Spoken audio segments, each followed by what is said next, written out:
Although we are reading The Voyage of the Dawn Treader by C.S. Lewis, illustrated by Pauline Baynes. The last chapter, 16, is called The Very End of the World. Reepicheep was the only person on board besides Drinian and the two Pevensies who had noticed the sea people. He had dived in at once when he saw the Sea King shaking his spear, for he regarded this as a sort of threat or challenge and wanted to have the matter out there and then. The excitement of discovering that the water was now fresh had distracted his attention, and before he remembered the sea people again, Lucy and Drinian had taken him aside and warned him not to mention what he had seen.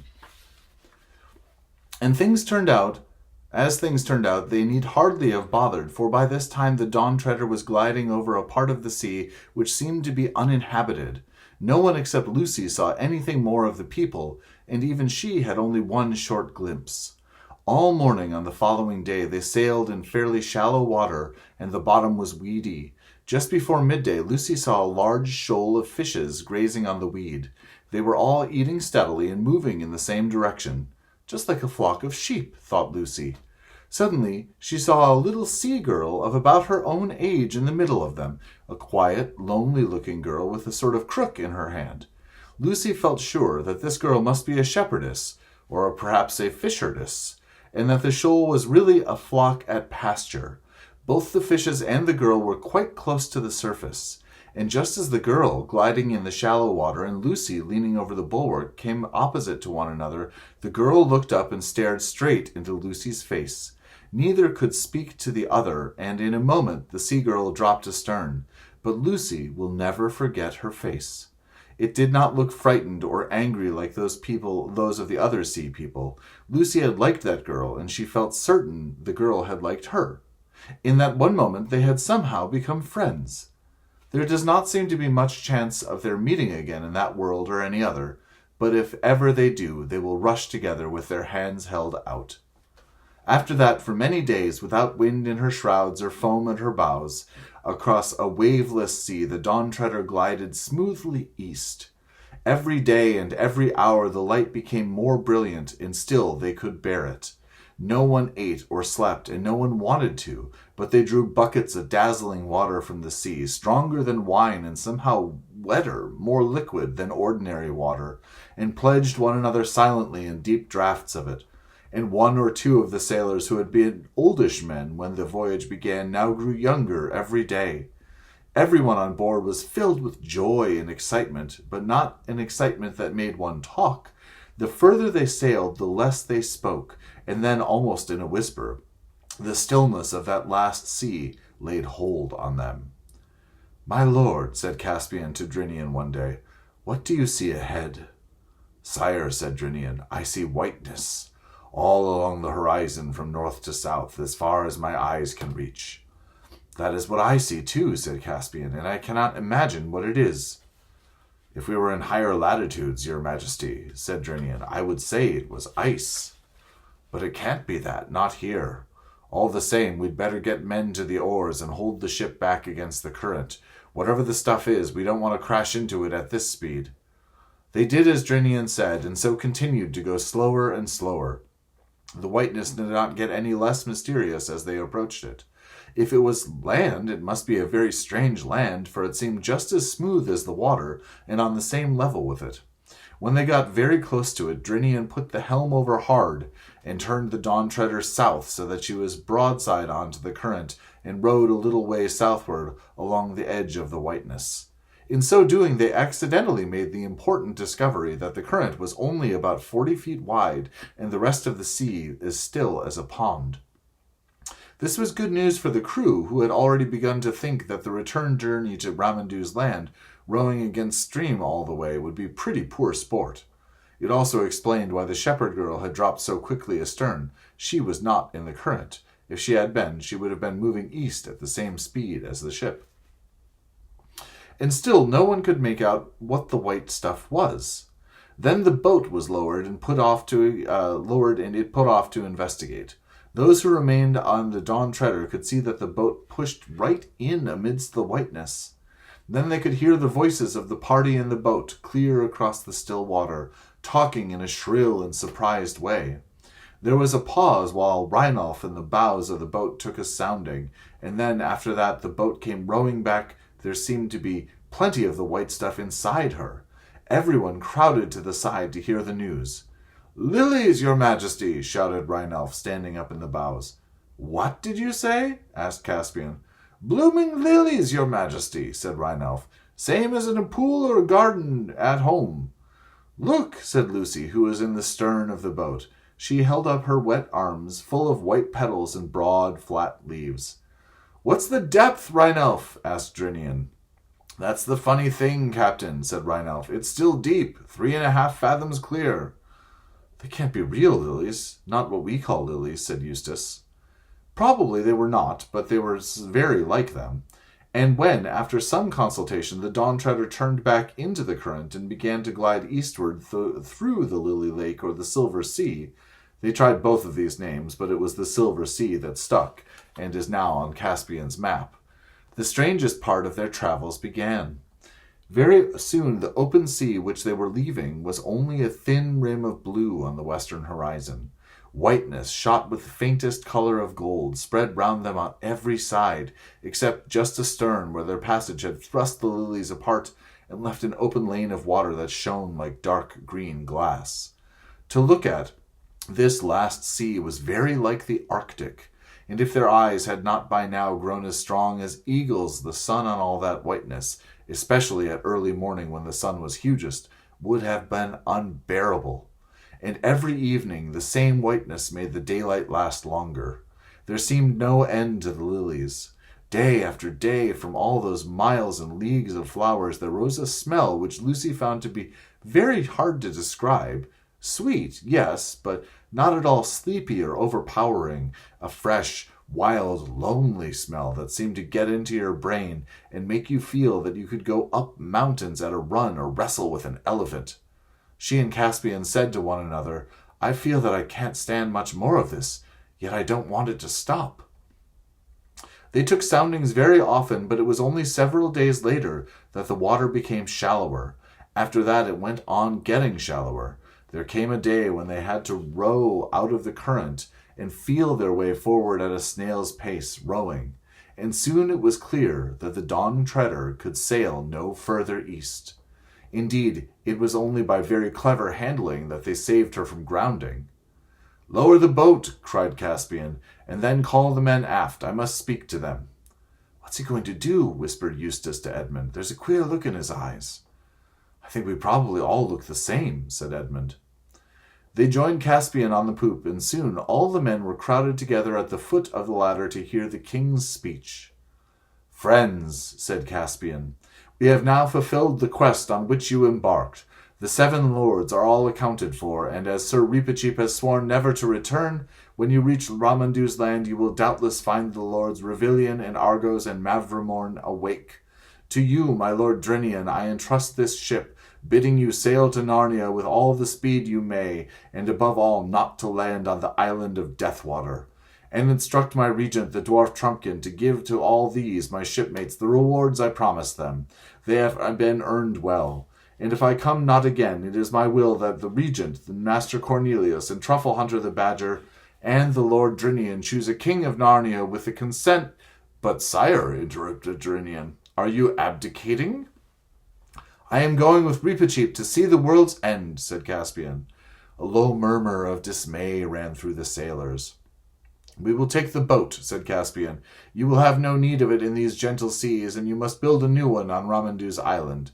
And now, Caspian," said Edmund suddenly and sternly, "you can't do this." "Most certainly," said Reepicheep, "His Majesty cannot." "No, indeed," said Drinian. "Can't?" said Caspian sharply, looking for a moment not unlike his Uncle Miraz. "Begging your Majesty's pardon," said Reinolf from the deck below, "but if one of us did the same, it would be called deserting." "You presume too much on your long service, Reinolf," said Caspian. "No, sire, he's perfectly right," said Drinian. "By the mane of Aslan," said Caspian, "I had thought you were all my subjects here, not my schoolmasters." "I'm not," said Edmund, "and I say you cannot do this." "Can't again," said Caspian. "What do you mean?" If it please your majesty, we mean shall not, said Reepicheep with a very low bow. You are the king of Narnia. You break faith with all your subjects, and especially with Trumpkin, if you do not return. You shall not please yourself with adventures as if you were a private person. And if your majesty will not hear reason, it will be the truest loyalty of every man on board to follow me in disarming and binding you till you come to your senses. Quite right, said Edmund, like they did with Ulysses when he wanted to go near the Sirens. Caspian's hand had gone to his sword hilt when Lucy said, And you've almost promised Ramandu's daughter to go back. Caspian paused. Well, yes, there is that, he said. He stood irresolute for a moment and then shouted out to the ship in general. Well, have your way. The quest is ended. We all return. Get the boat up again. Sire, said Reepicheep, we do not all return. As I explained before— Silence, thundered Caspian. I've been lessoned, but I'll not be baited. Will no one silence that mouse? Your majesty promised, said Reepicheep, to be a good lord to the talking beasts of Narnia. Talking beasts, yes, said Caspian. I said nothing about beasts that never stop talking. And he flung down the ladder in a temper and went into the cabin, slamming the door. But when the others rejoined him a little later, they found him changed. He was white, and there were tears in his eyes. It's no good, he said. I might as well have behaved decently for all the good I did with my temper and swagger. Aslan has spoken to me. No, I don't mean he was actually here. He wouldn't fit into the cabin, for one thing. But that gold lion's head on the wall came to life and spoke to me. It was terrible. His eyes. Not that he was at all rough with me, only a bit stern at first, but it was terrible all the same. And he said, oh, I can't bear it, the worst thing he could have said. You're to go on, Reep and Edmund and Lucy and Eustace, and I'm to go back, alone and at once. And what is the good of anything? Caspian, dear, said Lucy, you knew we'd have to go back to our own world sooner or later. Yes, said Caspian with a sob, but this is sooner. You'll feel better when you get back to Ramandu's island, said Lucy. He cheered up a little later on, but it was a grievous parting on both sides, and I will not dwell on it. About 2:00 in the afternoon, well victualled and watered, though they thought they would need neither food nor drink, and with Reepicheep's coracle on board, the boat pulled away from the Dawn Treader to row through the endless carpet of lilies. The Dawn Treader flew all her flags and hung out her shields to honor their departure. Tall and big and homelike she looked from their low position with the lilies all round them, and even before she was out of sight they saw her turn and begin rowing slowly westward. Yet though Lucy shed a few tears, she could not feel it as much as you might have expected. The light, the silence, the tingling smell of the silver sea, even in some odd way the loneliness itself, were too exciting. There was no need to row, for the current drifted them steadily to the east. None of them slept or ate. All that night and all next day they glided eastward, and when the third day dawned with a brightness you or I could not bear even if we had dark glasses on, they saw a wonder ahead. It was as if a wall stood up between them and the sky, a greenish-gray, trembling, shimmering wall. Then up came the sun, and at its first rising they saw it through the wall, and it turned into wonderful rainbow colors. Then they knew that the wall was really a long, tall wave, a wave endlessly fixed in one place, as you may often see at the edge of a waterfall. It seemed to be about 30 feet high, and the current was gliding them swiftly toward it. You might have supposed that they would have thought of their danger. They didn't. I don't think anyone could have in their position. Here's an illustration of them going through the Silver Sea.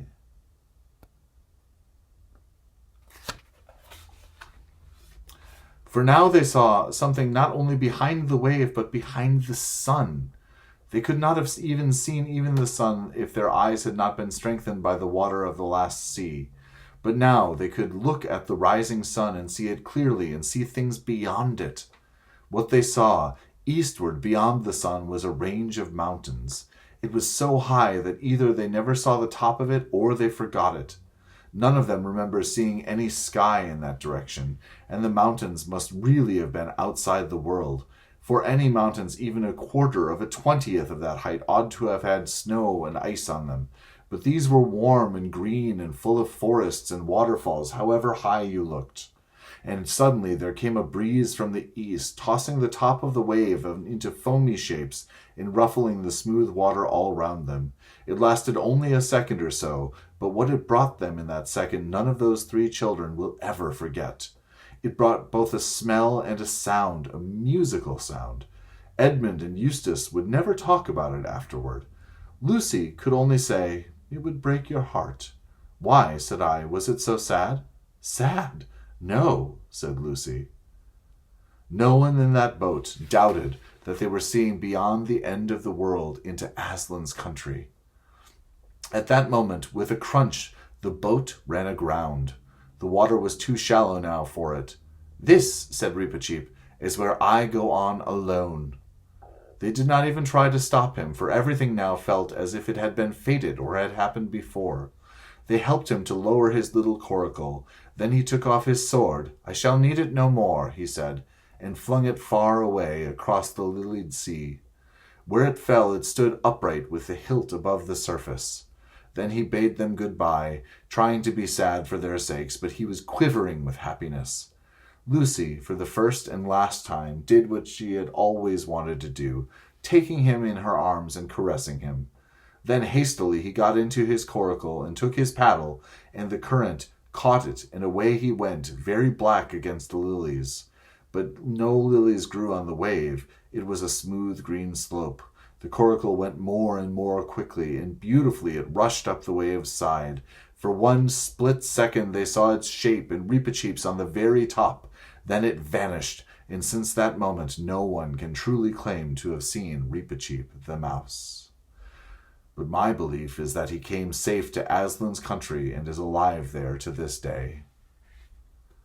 As the sun rose and the sight of these mountains outside the world faded away, the wave remained, but there was only blue sky behind it. The children got out of the boat and waded, not toward the wave, but southward with the wall of water on their left. They could not have told you why they did this. It was their fate. And though they had felt and been very grown up on the Dawn Treader, they now felt just the opposite and held hands as they waded through the lilies.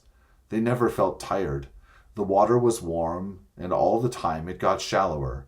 At last they were on dry sand, and then on grass, a huge plain of very fine short grass, almost level with the silver sea, and spreading in every direction without so much as a molehill.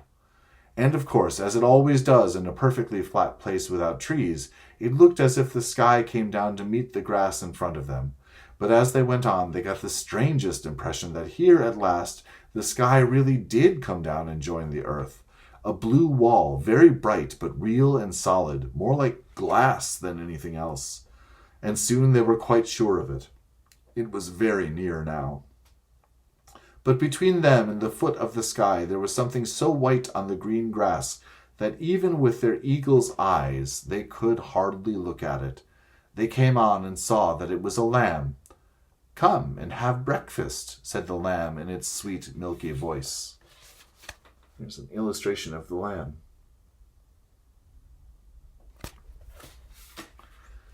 Then they noticed for the first time that there was a fire lit on the grass and fish roasting on it. They sat down and ate the fish, hungry now for the first time for many days. And it was the most delicious food they had ever tasted. "Please, lamb," said Lucy, "is this the way to Aslan's country?" "Not for you," said the lamb. "For you the door into Aslan's country is from your own world." "What?" said Edmund. "Is there a way into Aslan's country from our world too?" "There is a way into my country from all the worlds," said the lamb. But as he spoke, his snowy white flushed into tawny gold, and his size changed, and he was Aslan himself, towering above them and scattering light from his mane. "Oh, Aslan," said Lucy, "will you tell us how to get into your country from our world?" "I shall be telling you all the time," said Aslan, "but I will not tell you how long or short the way will be, only that it lies across a river. But do not fear that, for I am the great bridge builder. And now, come, I will open the door in the sky and send you to your own land." "Please, Aslan," said Lucy, "before we go, will you tell us when we can come back into Narnia again? Please, oh, and do make it soon." "Dearest," said Aslan very gently, "you and your brother will never come back to Narnia." "Oh, Aslan!" said Edmund and Lucy both together, in despairing voices. "You are too old, children," said Aslan, "and you must begin to come close to your own world now." "It isn't Narnia, you know," sobbed Lucy. "It's you. We shan't meet you there. And how can we live, never meeting you?" "But you shall meet me, dear one," said Aslan. Are you there too, sir?" said Edmund. "I am," said Aslan, "but there I have another name. You must learn to know me by that name. This was the very reason why you were brought to Narnia, that by knowing me here for a little, you may know me better there." "And is Eustace never to come back here either?" said Lucy. "Child," said Aslan, "do you really need to know that? Come, I am opening the door in the sky." Then all in one moment there was a rending of the blue wall like a curtain being torn, and a terrible white light from beyond the sky, and the feel of Aslan's mane and a lion's kiss on their foreheads, and then the back bedroom in Aunt Alberta's home in Cambridge. Only two more things need to be told. One is that Caspian and all his men came safely back to Ramandu's island, and there the three lords woke from the sleep. Caspian married Ramandu's daughter, and they all reached Narnia in the end, and she became a great queen and the mother and grandmother of great kings. The other is that back in our own world everyone soon started saying how Eustace had improved, and how you'd never know him for the same boy. Everyone except Aunt Alberta, who said he had become very commonplace and tiresome, and it must have been the influence of those Pevensey children. And that is the end of the book.